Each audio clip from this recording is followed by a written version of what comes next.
They say a rooster crowing is God's wake-up call. Yeah, that's, at least that's the way it was for me. Everything, that whole night was a blur, all right? I didn't comprehend, none of us could comprehend everything that was going on, all right? We were all in the upper room, Jesus was washing our feet, then we were in the garden, Jesus goes off to pray by himself. I fell asleep, I'm not proud of it, I had a big meal, bread makes me sleepy. Next thing we know, me, James, and John, Jesus is in our face, and he's trying to wake us up, and he said, the flesh is weak, the spirit is willing. And then before we know it, Judas is kissing Jesus on the cheek. I try to go help him. I cut off this guard's ear.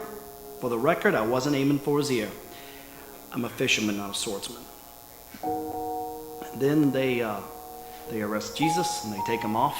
And we ran. And it wasn't but 2 hours earlier that we were in the upper room. I was looking at him. I was looking him right in the eye saying, if everyone disowns you, Jesus, I won't. I'm with you. I love you. And I think that's what made me stop, turn around, go back. And I caught a glimpse of Jesus as they were taking him to the high priest's house. Stood at the gate, and some girl comes up to me, starts pointing at me, starts going, you're with him. You're with this man that claims to be the Son of God. You're one of his disciples. I felt like every eye was on me. So I just brushed her off. I said, you don't know what you're talking about. You got the wrong guy. I get my way into the courtyard, and it's cold. I try to warm up by the fire. And then there's this guard that recognizes me, and he is from the ear incident, you know, and starts going, get him, he's with him, just arrest him, get him. And I'm like, you don't know what you're talking about, all right? I wasn't with him. It was easier the second time to deny him. It was sometime right before morning, and this wise guy, he comes up to me and goes, who are you kidding, all right? Who are you fooling? You're with him. I can tell by your accent. I'm like, this is just the way I talk, all right? And the whole night, they kept pushing him around. They kept beating him. They kept spitting on him, throwing insults at him, and I couldn't take it anymore. I had enough. I was tired of people accusing me, looking at me, and I said a few things that I'm not proud of, but I was like, leave him alone. You don't know what you're doing, all right? Just leave him alone. I wasn't with him.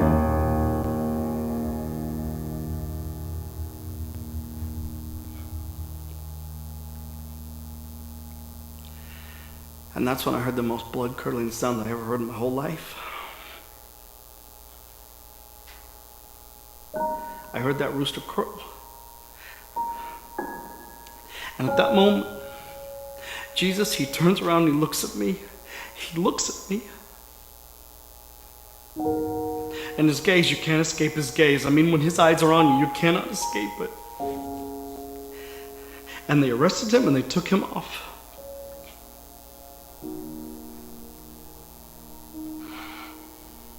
I will die with you, Jesus. If everybody disowns you, I will die with you. What a joke. I mean, what would you do? At that moment, at that time, I ran so fast, I ran so long.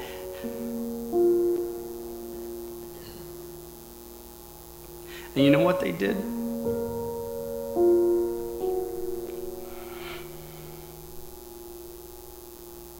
They killed him.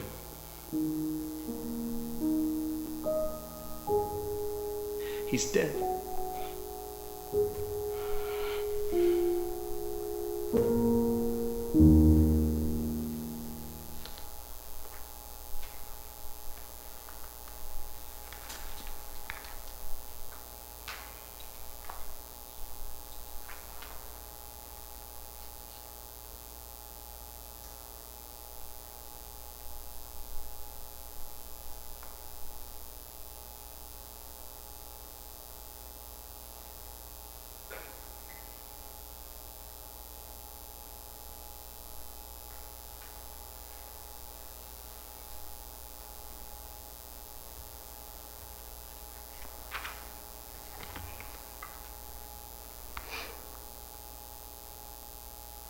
Indeed, what would you do if you were one of the characters in the story of Good Friday? What we have for you today is a story told by various people about what happened that day. You can't follow along in your Bibles because there's not specific passages from any one scripture. It's a combination of all of the Gospels together. So you're intended to feel it and be part of it. Imagine what you would do if you were one of these characters. Let us join in Good Friday worship. My God, why have you forsaken me? Yet you are holy, enthroned on the praises of Israel. In you our ancestors trusted. They trusted and you delivered them. To you they cried and were saved. In you they trusted and were not put to shame. Let us worship God.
We know that the agony of Good Friday was necessary for us to get the glory of Easter. And knowing that, we confess and are assured that we are forgiven. Please join me in our litany of assurance for Good Friday. Since then, we have a great high priest who has passed through the heavens. Let us hold fast to our confession. We have one who in every respect has been tested as we are, yet without sin. Let us therefore approach the throne of grace with boldness, so that we may receive mercy and find grace to help in time of need. We have one who in every respect has been tested as we are, yet without sin. In the days of his flesh, Jesus offered up prayers and supplications, and he was heard because of his reverent submission. We have one who in every respect has been tested as we are, yet without sin. Although he was a son, he learned obedience through what he suffered and became the eternal salvation for all who obey him. One who in every respect has been tested as we are, yet without sin.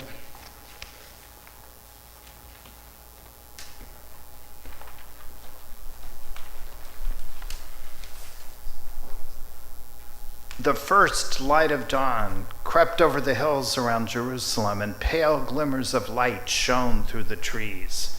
But in the streets, it was still dark. No one stirred, and none of the pilgrims from Galilee who were camped around the Mount of Olives guessed that Jesus had been arrested. The soldiers chained Jesus and marched him through the streets in strict silence, keeping the shutters down on their lanterns.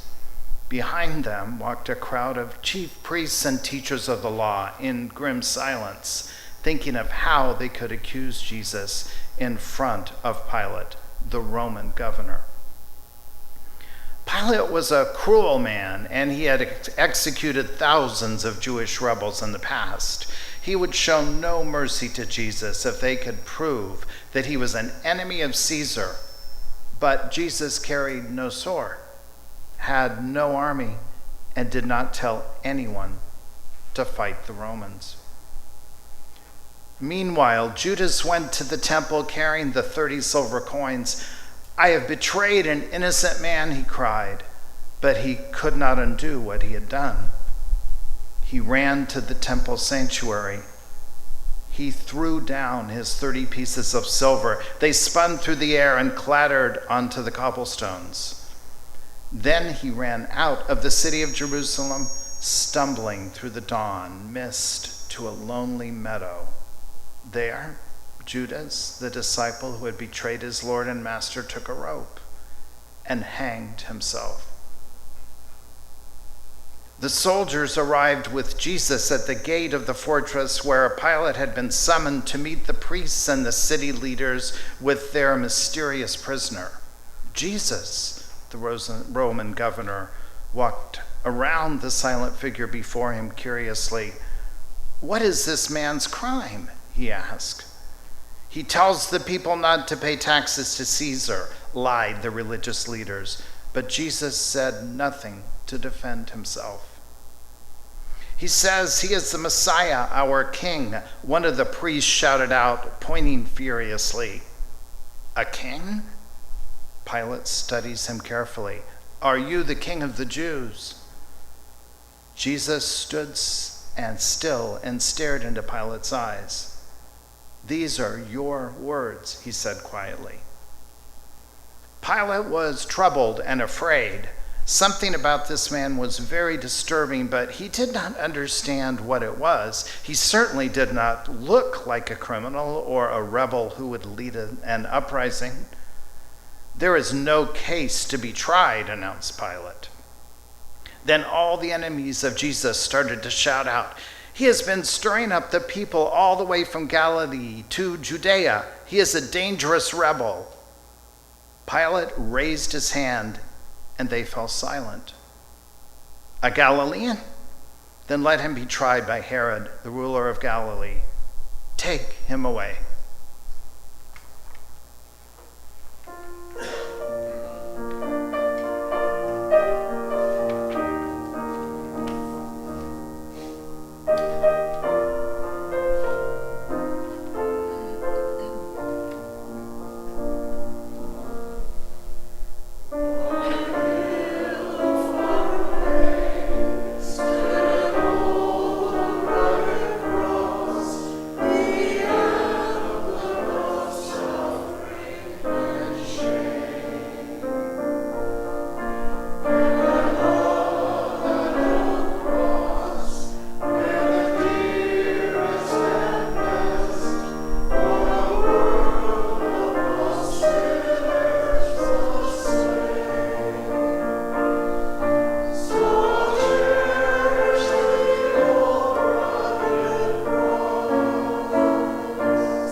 King Herod had come to Jerusalem for the Passover and was staying in his magnificent palace.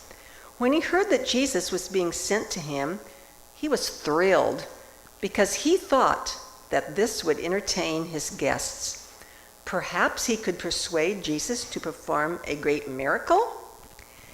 But when the prisoner was brought before him, tightly bound, standing silently in the great marble hall, Herod was disappointed. Jesus looked so ordinary, so weak. He had heard many stories about this brilliant teacher who healed the sick and even raised the dead.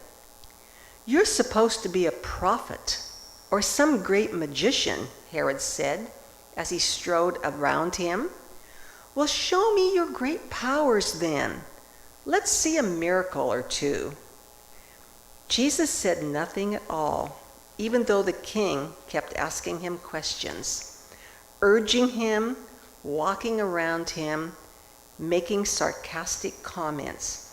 "You're a king? So show me your powers." The priests shouted out their accusations again. "Liar, blasphemer, rebel." Then Herod called his servants and told them to dress Jesus in a rich purple robe. "Let him look like a king," he said with a sneer. When Herod and all his courtiers had finished mocking Jesus, he was sent back to Pilate.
When Pilate heard that Herod could not find Jesus guilty of any crime, he was deeply disturbed.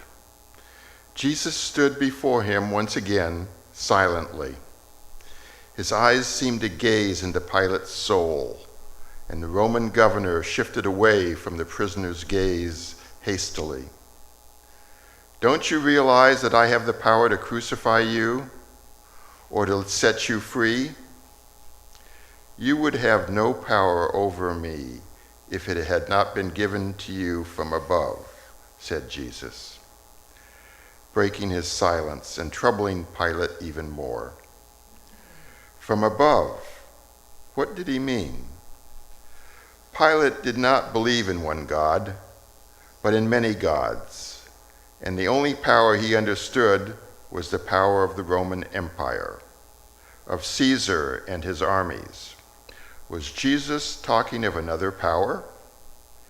Jesus was looking at him without the fear of death, and it was Pilate who was feeling very afraid. I do not find this man guilty of any crime, Pilate shouted in desperation. But by now a large crowd had gathered in the street below. Crucify him! Crucify him! Crucify your kind? Pilate leaned over the balcony. Why do you want to kill your king? We don't have a king, they shouted back. Our only king is Caesar. You are no friend of Caesar's, the religious leaders said, cleverly turning the blame onto Pilate. If you do not crucify, or if you do not sentence this man to death. Pilate looked at the crowd, at Caiaphas and the priests, then at the still strong figure of Jesus. Each year, at the time of the Passover festival, the Roman governor would release a prisoner chosen by the crowd. I can set Jesus free for now, offered Pilate. But the crowd screamed out, Barabbas, Barabbas, set Barabbas free. Barabbas was a murderer and a rebel who was in prison under sentence of death. Barabbas the murderer? We want Barabbas. Crucify Jesus. Crucify him. Crucify him. At last, Pilate could stand it no longer. In front of the crowd, he took a bowl of water, washed his hands, and said, Look, I am washing my hands clean of all guilt. This man's death has nothing to do with me. Then he handed Jesus over to the Roman soldiers for crucifixion, ordering that a sign saying, "The King of the Jews," should be put on the cross. Don't do that, the chief priests protested angrily. Just put, "He said, I am the King of the Jews." What I have written, said Pilate, and stormed away from them in fury.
The soldiers took Jesus into their courtyard, shouting and jeering at him, pushing and shoving and spitting in his face. They stripped him and flogged him. Then they put his purple robe onto him and twisted a crown out of sharp thorns. They pressed it onto his head so the blood ran down his face, and bowed down to him laughing, "King of the Jews, hail, mighty King." All this time, Jesus stood alone without saying a single word. Finally, the soldiers led Jesus out into the streets, where they placed a heavy crossbeam on his back and whipped him forward. Jesus struggled onwards, stumbling and falling. Then the soldiers seized a man from the crowds named Simon of Cyrene, who was visiting Jerusalem for the Passover festival. They forced Simon to pick up the cross and carry it instead of Jesus. So Jesus walked on, followed by Simon with the cross, all the way to the place of execution, Golgotha, which was a skull-shaped hill. In that lonely place outside the city walls, the soldiers crucified Jesus, watched by the priests and the religious leaders, and by the crowd which had followed the procession out of the city. The followers of Jesus watched in horror as Jesus was nailed to the cross between two thieves and hauled up with ropes. They heard his cry as the cross fell into the socket. Then there was silence and the sound of the wind that was rising, hurling clouds through the sky. The three crosses stood, dark silhouettes against the fading light of the day. The priests turned to each other and said, "If he is the Son of God, let him come down now." "Yes," said one of the thieves, grimacing in his pain. "Why don't you save us too if you're the Son of God?" "Don't you fear God at all?" asked the other. "We deserve to die for our crimes, but this man has done nothing wrong.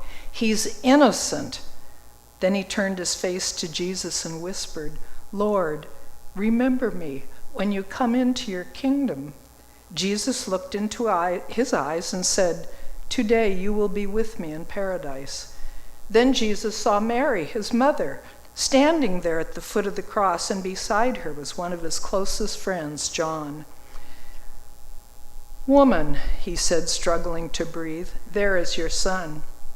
And to John he said, "There is your mother." John looked after Mary from that day forwards, taking her to live with him and his family. At about 12 noon, the sun vanished into the rolling blackness of the clouds. Thick darkness came over the whole land, and all the people watching, including the soldiers, were filled with terror. It was as if the whole world had come to an end. Suddenly, Jesus cries out, "Father, Father, I am giving you my spirit." With one last agonizing breath, he shouted, "It is finished." His body hung down dead, and at that moment a great storm shook the whole city of Jerusalem. The wind howled through the sky, rocks were split open, and the great veil which separated the Holy of Holies from the rest of the temple was ripped apart. The centurion in charge of the crucifixion looked at Jesus in fear and amazement. So this man really was God's Son.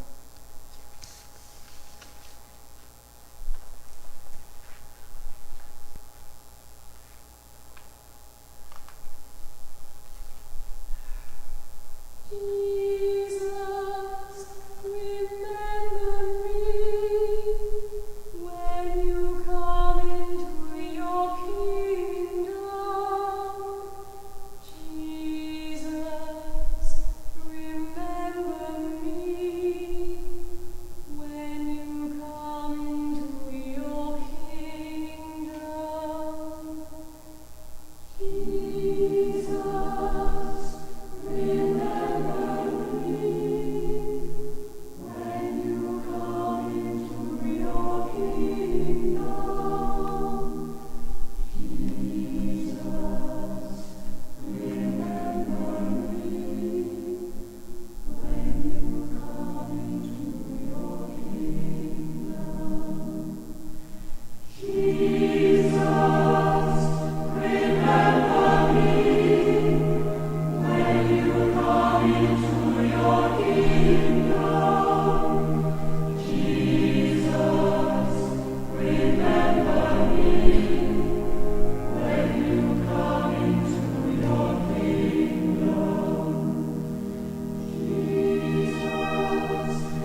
Pilate had watched the storm and the darkness fall over Jerusalem and was sitting alone in this palace. He wanted nothing more to do with Jesus, nor did he want anyone to mention his name again. At that moment, a servant ushered in two men. The first, dressed in fine clothes, was a rich merchant named Joseph from the town of Arimathea. The second was a Pharisee, Nicodemus. He was the one who had visited Jesus secretly by night. Joseph spoke first. "We are disciples. That is, we did not follow Jesus openly, but now," Joseph hesitated, then took courage, "we would like to give him a decent burial. I have a tomb carved in the rock face of a garden outside the city." "You own a tomb?" said Pilate, astonished. "Prepare for the day of my own death," said Joseph, his eyes lowered to the ground. "I would like to bury him there. You want my permission to take down the body from the cross?" asked Pilate. "We know that bodies of criminals are left to hang for many days, but please, let us bury him." Pilate shook his head in wonder. "Followers of a dead leader?" he said. "What next?" He swept away from them, calling out, "Have the body!"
So Joseph and Nicodemus walked out of the city and up the hill of Golgotha, where the body of Jesus was still hanging upon the cross. Around him were women weeping: Mary Magdalene, Mary, the mother of Jesus, Salome, the mother of James and John, and others. Slowly and with the greatest of care, the two men took out the cruel nails and lifted down the body. They wrapped Jesus in the linen shroud which Nicodemus had brought with him. Then they carried the body to the garden where a tomb had been cut into rock. There they laid Jesus down on the cold shelf of the stone, in the darkness of the grave. The men heaved the great round boulder along its groove so that it rolled in front of the tomb and stood there, sealing the entrance. Finally, the little band of mourners